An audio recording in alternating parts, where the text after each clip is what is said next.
tardes para todos y todas. Nobleza obliga, muchísimas gracias por la invitación a Martín y al profesor Gac para aquella primera reunión lunes a la mañana en la cual hicieron la propuesta de sentarnos a editar, no sin un debate ese mismo lunes, de qué se quería hacer. Y un poquito de trampa les hice, he de decirles. Porque a la hora de la discusión de la problemática de los medios, que en realidad era hablar de comunicaciones, la propuesta originaria, yo planteaba, o creo recordar, que hay una mirada distinta de un proceso, digamos así, clásico, histórico, preconcebido. Y que el problema no estaba, decía yo, en saltearse la discusión de ese mismo proceso y dar cosas como que ya estaban dadas o naturalizadas, sino que yo les decía, con algo que con los compañeros de la cátedra, con Washington también varias veces lo hemos discutido, era tratar de hacer la diferencia y romper nuestra propia confortabilidad. Y es lo que hicimos. Y la verdad armamos un equipo de lujo para hacer eso y ahora les voy a contar algo de por qué es importante leer el Voces número 49 y es bueno que hablando de pluralismo y diversidad haya polifonía, o sea, múltiples voces. Y no sé si será a propósito, pero en McBride se llamaba así también. No sé si alguien se los contó alguna vez, pero tiene bastante que ver. ¿Cuál es el hilo negro de la trampa del armado de los capítulos? La concepción de derechos humanos, en materia de libertad de expresión o derecho a la comunicación, es recibir, difundir e investigar. El modelo clásico, por llamar de algún modo la agenda de la cual hablaron antes los compañeros, me va a costar hacer algún aporte más, pero voy a tratar de hacerlo, tiene que ver sobre todo con la protección del que difunde. El hilo negro de este trabajo colectivo es mirar los derechos de quien recibe, que es la figurita difícil. Es como enhebrar los derechos a las audiencias, de lo cual casi no hay nada. Con Wanda Freiman, que está acá sentada, el otro día discutíamos algo de su propuesta de tesis, y a ella le picaba la misma pregunta: ¿qué hay de nuevo a la hora de discutir libertad de expresión? Y el tema no es saltearse todo lo que existe, porque no hay que tirar, como decía Washington, el niño con el agua, y tampoco hay que tirar la vieja agenda. Porque también hay una mirada, digamos, cómoda de plantear que la vieja agenda corresponde a criterios conservadores y la vieja agenda, bien explotada, también es protectora de los derechos de los vulnerables. Voy a dar algún ejemplo al respecto. Entonces digo, hay equipo, el trabajo es bárbaro, hemos hecho una selección de lujo y nos pusimos a escribir de cosas en las cuales pocos se han sentado primero a reflexionar y luego a publicar. Algunas trampas. ¿Por qué decía hay una mirada nueva sobre la vieja agenda? Porque la mirada histórica era el Estado no hace nada, se limita a abstenerse de censurar, el resto es un tema de mercado. Por llamarlo de un modo más o menos brutal, el Estado cumple con sus obligaciones en materia de libertad de expresión absteniéndose de censurar. Si uno revisa las enseñanzas en la enormísima mayoría de las facultades de Derecho, esa sigue siendo la regla. Y acá, como dice Diego, hay una mirada que viene desde la política y una mirada regulatoria. Y generalmente ahí hay un obstáculo, que es pensar la regulación de otro modo que el clásico. Argentina avanzó mucho en esto, los países de la región también, la Comisión Interamericana tiene algunas cosas dichas, la Corte Interamericana también. Ahora ahí hay un hiato que hay que empezar a cubrir porque tenemos actores muy concentrados a nivel regional, no solo sobre los contenidos, sino también sobre los transportes, en el cual no tienen ninguna regulación. A propósito de develar, uno se pone obsesivo a veces, que no te la cuenten, como decía Mordijito, o que no aparezcan nuevas onceras. En las jornadas de cable vino un señor de España y le preguntaron: ¿en la ley española hay control de concentración como en la ley argentina a los medios? El tipo dijo, no, la Ley General de Audiovisual no. Bueno, pero faltaba el subtítulo, que es, los temas de defensa de la competencia y control de concentración están discutidos a nivel europeo, sacando en algunas leyes, como la inglesa, que no compra la directiva directamente. Digo la directiva europea, de control de concentración y de control de redes. Con lo cual, cuando alguien hace la pregunta por la mitad, nos empiezan a acumular sonceras de construir una realidad que todo es la agenda clásica mirada desde el punto de vista conservador de la agenda clásica. Bueno, ya esa cuestión ha sido más que dirimida. Por supuesto que no hay acuerdo, pues se trata de algo de libertad de expresión. Como decíamos varias veces, el conflicto es un activo de la democracia y la libertad de opinar distinto también. Pero ahí hay un debate no saldado, como las escuelas económicas, ya que estamos en esta casa. Ahora, después de una mirada, llamémosle renovadora, de la agenda vieja, aparece una agenda nueva. Ahora, cuando alguien habla de acceso a la información, habrá quien lea la agenda vieja de acceder a los contenidos o los materiales o a los datos que tiene el Estado para controlar al Estado. Pero el acceso a la información también sirve para que los sectores vulnerables tengan mejor acceso al medio ambiente o a la salud o a las condiciones de negociación colectiva. Entonces digo, no hay que naturalizar la vieja agenda como un patrimonio de los sectores conservadores, porque también empodera. Atrás de esa discusión de la agenda vieja están los temas de responsabilidades, y recuerdo este debate. Respecto a cualquiera puede decir cualquier cosa, y a veces a uno le incomoda tener que decir que sí. El problema es quién se pone del otro lado y se considera afectado. Y voy a contarles un ejemplo que no tiene nada que ver con Argentina, pero pone esto en juego.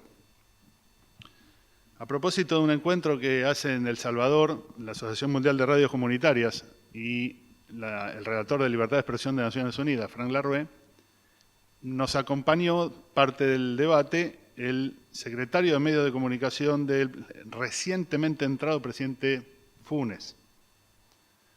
En El Salvador se estaba discutiendo un caso judicial que podía implicar la declaración de inconstitucionalidad de las reglas de calumnias e injurias. Por un mecanismo de control de constitucionalidad, aclaro a los que no saben esto, en El Salvador, si se resuelve por, no me acuerdo si tercera o quinta vez que algo es inconstitucional, desaparece del mundo jurídico.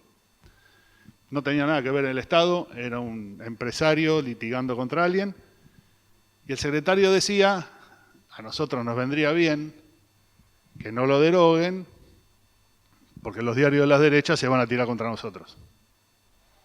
Entonces la primera repregunta fue, ¿ustedes van a hacer juicios de castigo por los escuadrones de la muerte? No nos da la coyuntura política. Bueno, ¿van a hacer juicios por la verdad? No, tampoco. Van a hacer una comisión por la verdad casi con efectos jurídicos sólidos y van a tratar de avanzar en la política. Pero bueno, si ustedes llegan a mantener, si la Corte llega a mantener el artículo de calumnias e injurias, empiecen a entrenar abogados que van a defender a los periodistas de las radios comunitarias que van a informar sin verdad judicial sobre los miembros de los escuadrones de la muerte y sus cómplices. Pobre hombre se puso un poco pálido y dijo, voy a tener que hablar con el presidente. Esto da cuenta de que hay cosas de la agenda vieja que sirven para defender a más que los defensores de la agenda clásica, que es lo que le pasa a los compañeros del gremio de prensa que tienen un diario de 8 páginas y un gobernador o el intendente o un empleado de un municipio publica una carta de electores, le pone una querella de calumnias e injurias, tiene miedo de ir preso y ni siquiera consiguen abogado de litigio contra el gobernador. Bueno, me acuerdo de parte de ese debate, sigo convencido de eso. Es agenda vieja universalizada. Otra cuestión complicada era cómo armar con temas nuevos algo que no estaba en la lógica de las cátedras. Las cátedras de libertad de expresión o derecho a la comunicación, de las poquitas que hay en las facultades de Derecho y de las varias que hay en las carreras de comunicación, tienen casi una lógica de cómo se arma, de derechos humanos, el rol del periodismo, las leyes de medios, ahora incorporamos los programas de Internet. Acá hay solo un poquitito de temas que tienen que ver con eso. porque la mirada del armado de las cátedras está, primero enseñemos la agenda vieja y vemos si nos alcanzan las clases para la agenda nueva. Todo esto es casi, sacando una excepción, agenda nueva, mirada desde las audiencias. Con lo cual digo, es otro incentivo para sentarse a leer. ¿Por qué digo del derecho de recibir, de los que están afuera? Porque son los que generalmente no se pueden oponer, como dice la Corte Interamericana, al poder de los medios.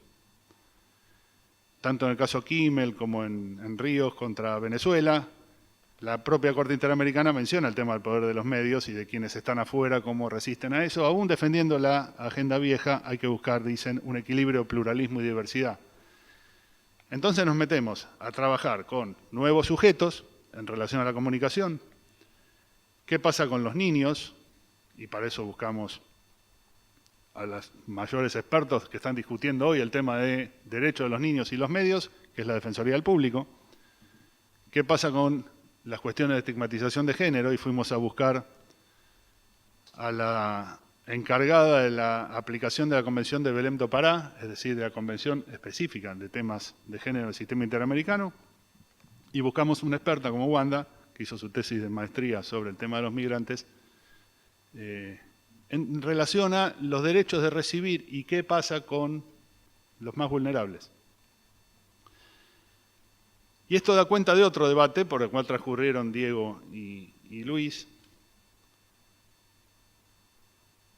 que es esta discusión sobre igualdad, equidad, o si hay que tomar herramientas del modelo de los que se llaman los derechos de segunda generación para discutir esto, y ahí no nos ponemos posiblemente de acuerdo con los lectores, que es plantear que esto tiene una mirada todavía, al criterio de algunos, de derecho de primera generación, de derecho justiciable, por algo que voy a decir más adelante, que tiene que ver con algo que planteó Diego sobre las declaraciones de UNESCO, por ejemplo, que es la implicación en nuestros países de lo que se llaman los principios del soft law, del derecho blando, que eso obliga a los estados y eso mete, porque lo ha dicho la Corte Interamericana, porque lo ha dicho la Corte Argentina y tantas otras, eso mete la obligatoriedad de poner los principios de derechos humanos a la hora de mirar todo este problema. Y ahí hay un desafío de actualización de principios. Porque los principios de derechos humanos estaban montados en proteger a las personas. Diego mencionó el tema del derecho a la privacidad que aparece en el McBride. Y si uno mira el tema del derecho a la privacidad en la concepción de 1950 en la Convención Europea, en 1948, que es la primera declaración de derechos humanos en la posguerra, o en la de 1969 en América, es proteger a las personas del Estado. Quien se metía en tu casa y violaba tu privacidad era el Estado. Ahora tenemos nuevas formas de perpetración de daños a la privacidad que no están montadas en la actuación del Estado. Y ahí hay que pensar esto de otro modo. Digo, los programas de espionaje no son solo estatales. Y hay que mirar principios de protección, de vuelta, a quienes están afuera o son objeto de violaciones de derechos humanos como perpetradores en materia de un montón de cuestiones, cuya herramienta principal es el planteo del ejercicio de libertad de expresión o del derecho a comunicar. Y ahí nos pone, como dice Diego, en una grieta, ahí se descalza. Tenemos lógicas no actualizadas y hay poco desafío todavía en el sistema interamericano con eso.